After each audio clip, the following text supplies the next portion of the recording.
अनकही चाय की कहानी। एक छोटे से गांव में एक छोटी सी चाय की दुकान थी।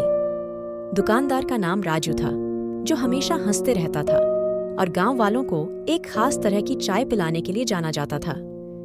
राजू की चाय का स्वाद इतना अद्वितीय था कि लोग अपने दिन की शुरुआत उसकी चाय से ही करना पसंद करते थे। एक दिन गांव में एक युवक आया जिसका नाम अर्जुन था। अर्जुन गांव के बाहर के अच्छे आर्थिक स्थिति के कारण गांव के लोगों के लिए कुछ नया लाने का इरादा रखता था। उसने राजू की दुकान में एक कागज पर दिखाई गई रुचिकर चाय का प्रस्ताव सुना और तब से ही उसने नए स्वाद की खोज में अपनी दुकान खोलने का निर्णय किया।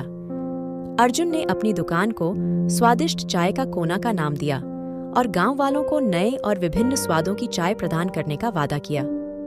उसने चाय की पत्तियों को विभिन्न जड़ों और खुराकों के साथ मिलाकर अपनी खास ब्लेंड बनाई, जो लोगों को पहले कभी नहीं मिला था।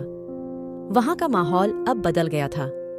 लोग अब राजू की चाय से बाहर निकलकर स्वादिष्ट चाय का कोना की चाय का आनंद लेने लगे। अर्जुन की मेहनत और नवीनता ने उसे गांव के लोगों के बीच में एक प्रियता हस्ती दिलाई। एक दिन गांव में एक महोत्सव आयोजित हुआ और वहां के लोगों ने अपनी पसंदीदा चाय की दुकान का चयन करने के लिए एक प्रतियोगिता आयोजित की। राजू और अर्जुन दोनों ही प्रतियोगिता में भाग लेने का निर्णय किया। प्रतियोगिता के दिन लोगों को दोनों दुकानों की चाय स्वादिष्ट लग रही थी, लेकिन फिर अर्जुन ने एक नई रणनीति का आविष्कार किया। उसने अपनी चाय को गुलाबी रंग में रंगा और उसे गुलाबी चाय कहा। यह नई रंगीन चाय ने सभी को आकर्षित किया और लोग अपनी चाय के स्वाद को लेकर हर्षित हो गए। राजू ने भी अपनी चाय को बेहतर बनाने के लिए कुछ नए उपाय आजमाए, लेकिन अर्जुन की गुलाबी चाय ने लोगों का दिल जीता। प्रतियोगिता के अंत में जजों ने अर्जुन की गुलाबी चाय को सर्वश्रेष्ठ माना और उसे पहला पुरस्कार मिला।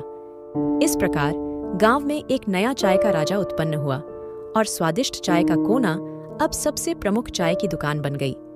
राजू और अर्जुन ने साथ मिलकर गांव वालों को एक नई और स्वादिष्ट चाय की दुनिया में ले जाया। इस कहानी से हमें यह सीखने को मिलता है कि किसी भी क्षेत्र में सफलता प्राप्त करने के लिए हमें नए और नवाचारी दृष्टिकोण की आवश्यकता होती है और मेहनत और उत्साह से भरा होना चाहिए।